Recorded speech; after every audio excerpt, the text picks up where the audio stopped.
ఏలూరు జిల్లా చాట్రాయి మండలం పోలవరం కొత్తగా కట్టే హెచ్పీ పెట్రోల్ బంకు దగ్గర పూజారి మాదికల లక్ష్మి ఆధ్వర్యంలో గ్రామ పెద్దల సహకారంతో రంగరంగ వైభవంగా శ్రీ వనదుర్గామాత విగ్రహ ప్రతిష్ఠ కార్యక్రమం ఘనంగా జరిగింది. పూజారి లక్ష్మి మాట్లాడుతూ ప్రతిరోజు అమ్మవారికి నిత్య పూజలు, దేవీ నవరాత్రులు కూడా జరిపిస్తామని, విగ్రహ ప్రతిష్ఠ మహోత్సవ కార్యక్రమానికి సహకరించిన గ్రామ పెద్దలకు, ఇక్కడికి వచ్చేసిన భక్తులందరికీ నా ధన్యవాదాలు. అంతేకాకుండా మీ అందరికీ వనదుర్గామాత ఆశీస్సులు ఎల్లప్పుడూ మీకుండాలని, అందరూ సుఖ సంతోషాలతో ఉండాలని ఆమె అన్నారు. ఈ కార్యక్రమంలో ఎర్ర సత్యనారాయణ, ఎర్ర శ్రీనివాస్, గ్రామస్తులు తదితరులు పాల్గొన్నారు.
మేడం గారు మీ పేరండి?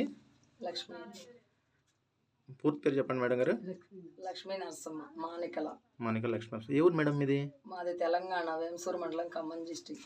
అవునా మేడం? లచ్చనగూడెం గ్రామం. లక్ష్మీగూడెం గ్రామం. మేడం ఇక్కడ అమ్మవారిని ప్రతిష్ఠించారు. అమ్మవారి యొక్క అమ్మవారి గురించి తెలియజేస్తారా? అంటే నేను ఒక 20 సంవత్సరాలుగా నేను అమ్మవారి సన్నిధానంలోనే ఉంటాను. ఎక్కువ శాతం అమ్మవారు వస్తుంది నాకు, దుర్గమ్మ తల్లి. వాకులు చెప్తుంటాను, భక్తులు వస్తుంటారు. అయితే ఈ ఊరు ఈ గ్రామ పెద్దల మొత్తం కూడా నేను కావాలని చెప్పి తీసుకొచ్చారు ఇక్కడికి. ఇక్కడ 6 సంవత్సరాల క్రితం దుర్గమ్మ తల్లి వెలిసింది. ఇంకా అప్పటి నుంచి చిన్నగా చిన్నగా చేసుకుంటూ ఇప్పుడు ఈ గుడి నిర్మించి ఈరోజు 9:30 గంటలకి అమ్మవారిని ప్రతిష్ఠించడం జరిగింది. అమ్మవారి పేరేంటమ్మా? వనదుర్గ. వనదుర్గా మాత. మాత. తదుపరి ఏముంటమ్మా? తదుపరి ఏం చేస్తారు ఇక్కడ? ఏం జరుగుతాయి? ఇక్కడ నిత్య పూజలు జరుగుతూ ఉంటాయి. ప్రతి శుక్రవారం అమ్మవారు వస్తుంది. వచ్చిన భక్తులకి వాళ్ళ సమస్యలు తీరవటం జరిగింది. ఆ తర్వాత దేవి నవరాత్రులు కూడా బాగా జరిపిస్తారమ్మా. నెక్స్ట్ ఇక్కడ గ్రామస్తులు వాళ్ళు కూడా బాగా సహకరిస్తారు. రేణుక వెళ్ళమంటే అక్కడ ఏమి వెళ్ళలేదు, కానీ గుడి కట్టించి అమ్మవారిని తీసుకొచ్చి నేనే ఆయుష్ పోసి ప్రతిష్ఠ చేశా. 11 సంవత్సరాలు అయింది. ఆమెను కూడా నేనే చూసుకుంటున్నాను. రేపు సోమవారం నైట్ కూడా అమ్మవారి కార్యక్రమం ఉంది, కళ్యాణం.